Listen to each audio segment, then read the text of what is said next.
Yo guys, so for today, I'll be doing a case study on Commonwealth Towers and also Queenstown Condo. So why I'm doing this particular case study is because my client, they were actually looking for RTR condominiums and then they wanted something that is more affordable for their budget range. So that's why when they sent me the listings on Property Guru, I was doing a comparison for them, and so I actually found quite interesting results. And also why I think this is worth a video is because of the upcoming GLS at Margaret Drive. This will be launching most likely second half of this year, and it is by Land. So that's why for today, when I do the comparisons between the two resale condos over there, I'm sure there will be takeaways which you can implement if you're looking at the Margaret Drive GLS as well. Alright, so stay tuned. So if you're keen for this Margaret Drive GLS, right, you can scan the QR code or contact me via WhatsApp at 84849302. This is a 460 units development, and we are looking to launch on 4th quarter of 2025. Of course, the exact date is not given by Land yet, but as of now, I think this is definitely one of the sites to look out for, especially for this year. Okay, so just to give you guys some context about this Queenstown area, so you can see the parts that are circled, right? They are Commonwealth Towers, Queenstown Condo, and also this upcoming GLS over here. It is gonna be right beside Queenstown Primary School, and these are all very near Queenstown MRT. And definitely when you look at this area as a whole, you already know that there is a lot of HDB upgraded demand and also a lot of $1 million HDBs over here. When we look at the master plan itself, you can see the plot ratio for Queen's Peak and Commonwealth Towers, they are at 4.9, so it's slightly more than the upcoming Margaret Drive GLS. Over here, they are only looking at 4.2 in terms of the plot ratio. So what does it mean to have a lower plot ratio, right? Like 4.9 versus 4.2.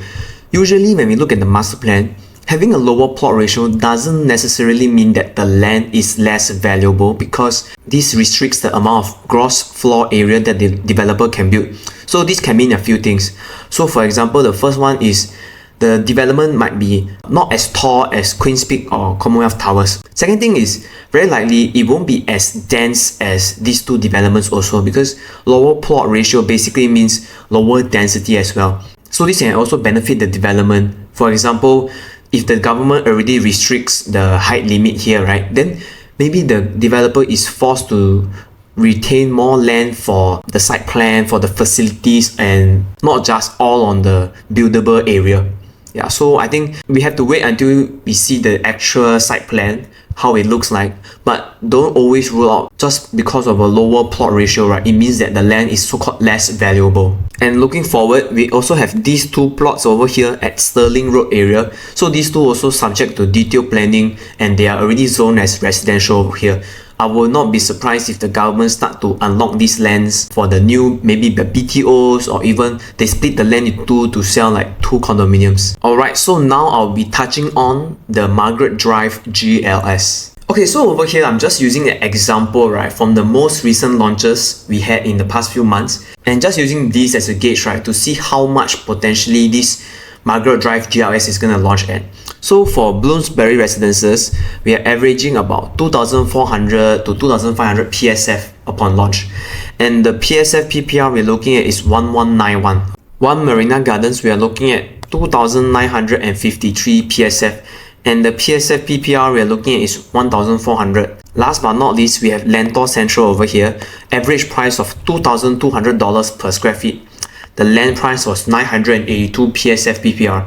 So I'll be using Lentor Central's launch price, right, versus the land bid as the main comparison, because Bloomsbury Residences and One Marina Gardens, both of these development, you can see actually the multiplier, right, is the lower ones, 2.07 and 2.1 compared to the land price. But why I'm still using Lentor Central, even though a multiplier is higher, is because they sold the higher floors. So you think about it, if Bloomsbury and One Marina Gardens, they managed to sell a majority of the development, then definitely the multiplier will be much higher. Okay, so using just now the comparisons between the land bid price versus the average launch PSF, right? This is my estimate lah. I don't think I will take these two from the 2003-2004 range. I will most likely take using Lentor Central price bid as a reference. And at the same time, you must understand Lentor Central, right, they're launching in an area that has already a lot of past launches. So I'm quite sure the developers couldn't price it as aggressively. I will take a recent launch as example, right? I would very likely take Ori as the closest comparison, because they are both in very mature estates, and at the same time they have a lot of million HDBs, which also can result in a lot of HDB upgraders buying into this resale development when it hits the TOP market. So very likely, right, you can see, I think for the Ori, it averaged about 2.7k PSF and even hit $3,000 per square feet. So don't be surprised if this Margaret Drive GLS also can potentially hit this kind of PSF, especially for the smaller bedroom type. So this site area is about 0.95 hectares, and in terms of square feet, right, we're looking at about 100 plus thousand. It's not going to be too far off from the previous two plots. So just now the plot ratio that I mentioned, 4.2. Estimated housing units, we are looking at 460 units. Okay, so for the bids received for the Margaret Drive GLS, I think definitely is quite competitive. We are looking at only two tenderers, Guaco Land and Sing Holdings. So you can see based on the PSF per plot ratio, we're looking at 1154 versus 1100. So it's really very close, less than 5% margin between these two bidders. I don't think Guaco Land actually overpaid for this development, and if based on my price predictions, right, it depends on how aggressive they want to lock in their profits. But I know Guaco Land definitely, they have a lot of lands coming up, so they might not want to stay too long for this development and they just want to move on fast. Okay, so you can see over here the first one, Queen's Peak, we are looking at 113,000 land size, 736 units. Commonwealth Towers, 130,000 square feet in terms of land, 845 units. And then now we have this Margaret Drive GLS. So 0.95 hectares, we are looking at 102,000 in terms of square feet. Housing units, 460. So that's why when just now I mentioned about the plot ratio, not necessarily mean that it is a lousier piece of land, because you can see if you calculate based on density, right, the 100,000 land to 460 units is definitely going to be a lot less dense compared to Queen's Peak and Commonwealth Towers. You can already see the big difference in terms of the density of the development. Okay, so now I'll be doing the comparisons between these two resale condos, Commonwealth Towers and Queen's Peak Condo. For the general trend of the condo, right, I think it's quite similar. The really interesting part was when I did the deeper dive for the 3-bedroom types, right, we start to see the divergence between these two developments. And it was quite surprising that the older development actually outperformed the newer one for that particular bedroom type. So stay tuned, because I'm doing this comparison for my clients. So this is really lifetime updates. Okay, so looking back on the launch day sales for both Commonwealth Towers and Queen's Peak. Commonwealth Towers, you can see day one in 2014, they only sold about 175 units. For launch day, you don't see like the immediate sellout. Now you can see Queen's Peak also in 2016, almost 2 years after Commonwealth Towers launch, about 250 units sold only. Back then, the units were ranging between 1006 PSF, almost 1007 range. So to be honest, for both launches, launch day, right, really the sales is not fantastic. Okay, so just to recap again, we are comparing now between these two developments, Commonwealth Towers and Queen's Peak Condo. So they are right beside Queenstown MRT station. Okay, so first up, over here we have the site plan for Commonwealth Towers, which is also right beside Queenstown MRT. First block 230, second block 232.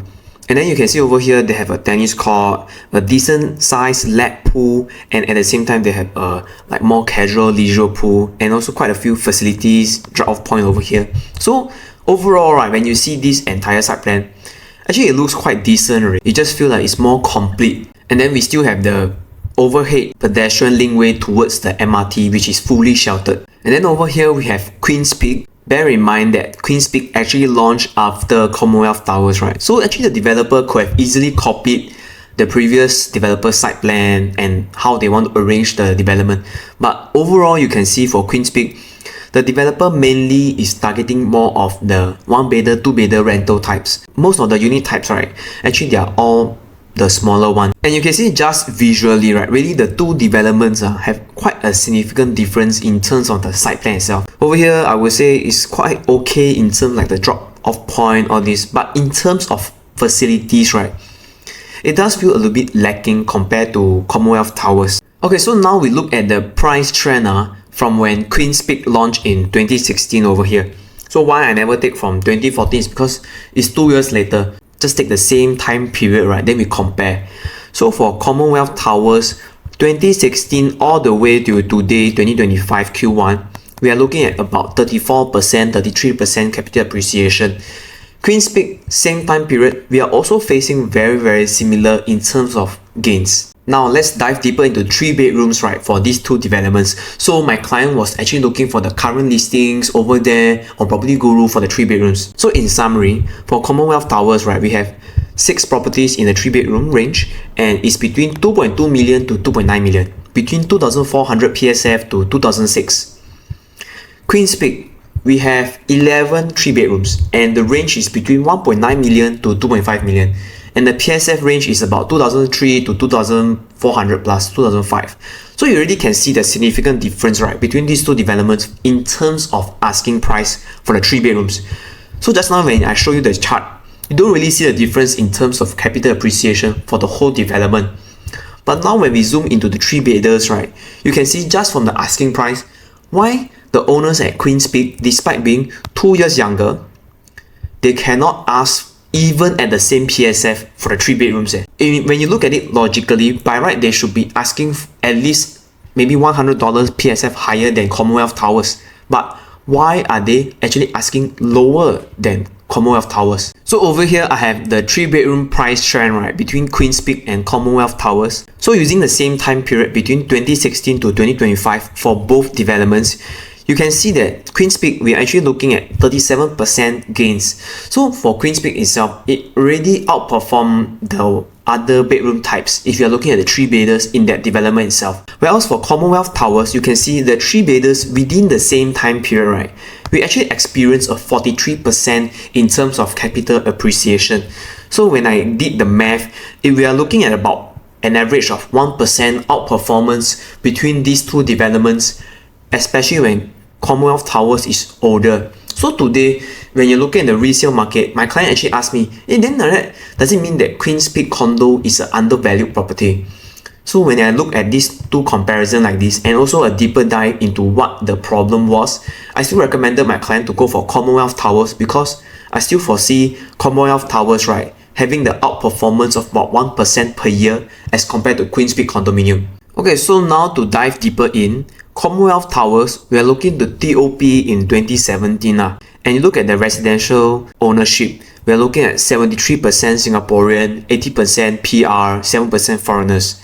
And the purchaser address, 50% private property, 50% HDB. And the ratio of the 3 bedroom on the market, right, we are looking at 6 units on sale versus 195 units total in supply for Commonwealth Towers.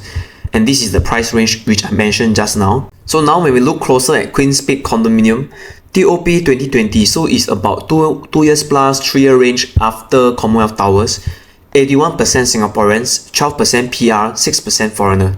And look at the purchaser address, also 50-50, 50% coming from private property and 50% coming from the HDB upgrader side. So in terms of the number of units on the market, right, we have 11 out of the 228 3 bedroom units. So this is the range also that I mentioned just now. When we look at these 2 developments, actually the proportion of the 3 bedrooms quite similar. So why is the older property selling at a higher PSF? So now we look at Commonwealth Towers, the 3 bedroom layout types. So starting off, we have this 904 square feet unit. I think this is a very good layout just based on the size itself, because for 904 square feet, right, they are still able to fit an enclosed kitchen, and the living room and the dining room area still kind of feels okay, not compromised for this bedroom type size. It's not a dumbbell layout. The unit types, the bedroom, they are still all on one side. So other than that, I think it's still a very efficient layout. Moving on to the 1033, right, you can see for 1033 square feet, they are already able to fit in a kitchen with the utility, WC and the yard area. So definitely I think this is going to be quite attractive in terms of efficiency for the layouts. And dining area, living room, the only thing that I will kind of nitpick on this particular layout type is that I think they could have easily reduced the balcony size over here, because I don't think the master bathroom, you still need the additional balcony size over here. Yeah, so other than that, it is a very efficient 3 bedder 1033 square feet layout. So the 1055 square feet one, also very similar yard, kitchen, utility room, WC. Main thing is just this balcony that I think can be further improved on, but for 1055 square feet, I think is still quite good already. Okay, last but not least, we have the 1076 square feet layout types. So kitchen, yard, WC, utility, and over here, I think this is very nice because this is a landscape layout. So the living room will definitely feel a lot wider. The only part is that this walkway is a bit wasted lah. You can see this L shape. It's a bit of a wasted space. But other than that, I think this layout is definitely also quite nice. And the bedroom are all on one side. So the master bath, they don't have this weird master bath over here. The master bedroom is all the way at the end. So this is the Commonwealth Towers 3-bedroom profits, right? So when you see based on the layout types just now I show you over here 904, 1033, 1055, you can kind of gauge how much profits they are already making. So it ranges from 500 plus range all the way up to 700,000, and the holding period we're looking at is some of them, you see, even the 3-year holding period also can net you about 500k in terms of capital appreciation. And annualized, they are looking at about 4% plus 5%. Yeah, of course, this one is a little bit of a anomaly, but overall, still very decent gains. Okay, so next up, we have the Queen's Peak 3-bedroom layout type. So I think for this Queen's Peak development, there is a lot of variation on the 3-bedroom layout types. Even here, I can't cover everything, but I just want to highlight a few pointers that I've noticed in the development. So for example, diving into this 947 square feet unit, right, you can see it has a private lift. So I think for some people, they might want this private lift aspect lah, but you must really think from, let's say you are a HDB upgrader perspective, right? Is a private lift actually that important? And is it actually more important than having an enclosed kitchen that you are willing to like forego? Because here is a kitchenette. I don't know if people are actually willing to forego a enclosed kitchen for a private lift lah.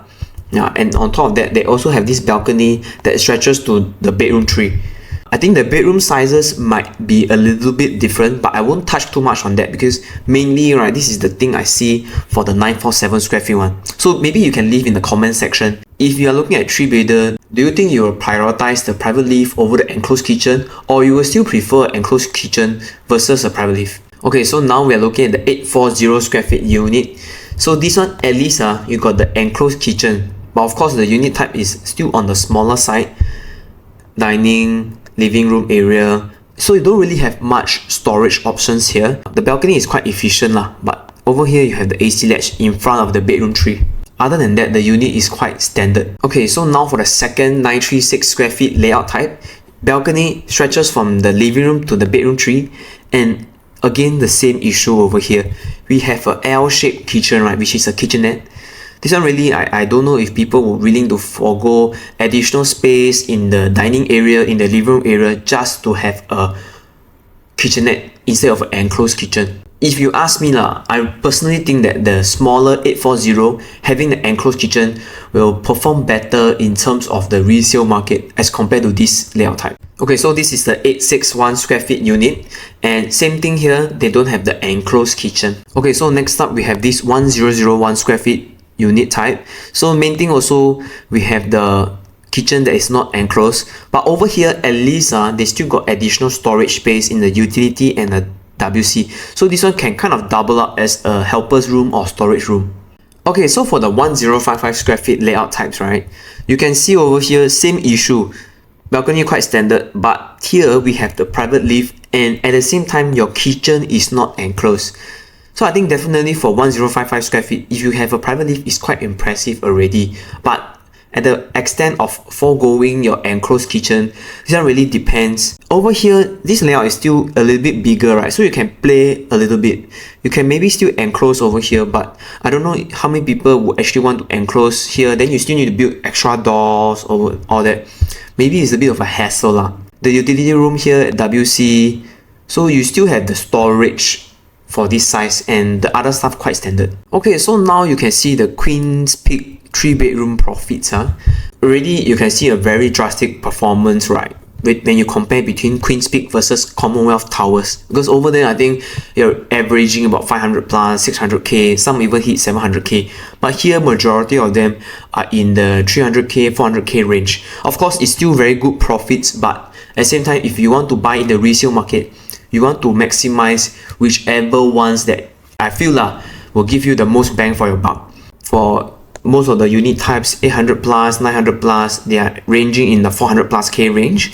The 900 plus one is the one holding the longest, and you average about 500 plus thousand.